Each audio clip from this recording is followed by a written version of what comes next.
The purpose of this video is to show you how to add an additional charge to an invoice from a previous period that has already been closed.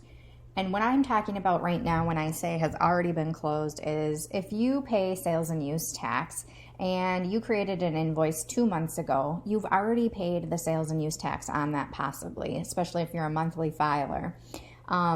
And now you need to make a change, but you don't want to make a change to that existing invoice because it's going to mess up the sales tax that you paid. So you need to somehow add this additional charge to the customer without messing with the invoice from the closed period. So for the purpose of this video, the example that I'm going to use is if you wanted to add a convenience fee for a customer who wants to pay their invoice by credit card. And just a little caveat, if you are charging convenience fees for credit card processing, make sure you understand all of the rules associated with that because there's a certain way it needs to be handled to avoid getting into trouble with your credit card merchant company or with the credit card companies like Visa, MasterCard. They have specific rules that you need to follow if you're going to charge or pass along your processing fees to your customers. But that's another topic for another day. So for today, how would you add that fee? So you get a customer that says, okay, I want to pay my invoice today and I want to pay it by credit card. And you say, okay, well, there's a 4% processing fee for using your credit card and we'll add that to your invoice so that, we can process everything at one time. So the first thing that you would do is you would click on the new button or the plus sign and go to receive payment under customers. And you look for your customer's name.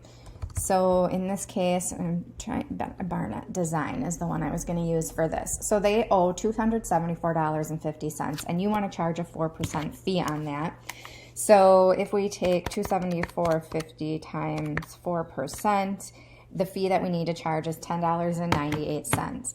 So I can't do it on this invoice because this invoice is dated 6/25 and I've already paid sales tax for that period, so I don't want to mess this up.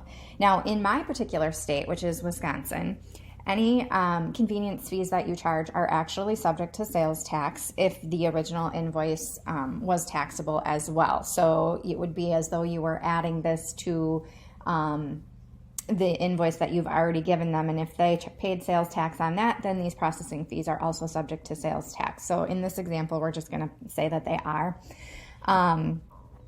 So I'm in August right now, so I know that this is in a closed period. So what I'm going to do is I'm going to open the invoice, and it's going to ask if I want to leave without saving, and for right now, yes, I do. And the reason I'm opening up this invoice is because rather than have to start from scratch and put the customer's name and everything in, I'm just going to copy this invoice by clicking the More button down here and choosing Copy. I'm going to date it for today's date, or at least somewhere in the current period if I don't want to use today's date for whatever reason. And then I am going to delete the existing charges. Another advantage to opening up this invoice is it's going to let me know if they had originally paid sales tax on this invoice or if they didn't. And they didn't in this example, but let's just pretend that they had. So I'm going to delete these two lines, and then I'm going to put in a credit card processing fee product or service. Now, if you're not sure how to create a credit card processing fee product or service, that will be something that you can probably Google, or I might have in my database. You can look and see how that would be done, how to set up a new product or service item. But for this particular product or service item, I set it up as service, and I marked it as taxable because it is subject to sales tax in some circumstances. So I want that to show up as taxable, and I can always uncheck it if it's not going to be. And then we said it was $10.98 is the credit card processing fee. And you may want to put in the description when you set up the item too that this is credit card processing fee or convenience fee, actually is probably the better way to phrase that. Okay, and then because it is subject to sales tax, we want to make sure we select the correct sales tax region. So now we are adding, and we don't want to discount, $10 or $11.86 to this customer's balance due, but we're adding it in the current period. So we're going to save and close that invoice right now.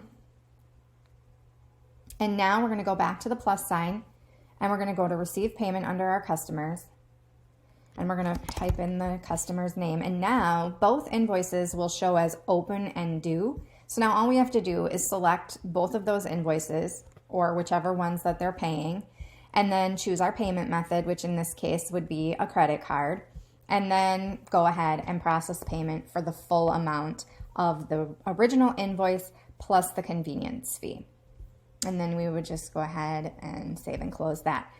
And this is a sample company, so if there's ever a time that you want to test anything or there's something you want to do in QuickBooks Online but you are afraid of messing something up in your own books, you can always Google QuickBooks Online Test Drive.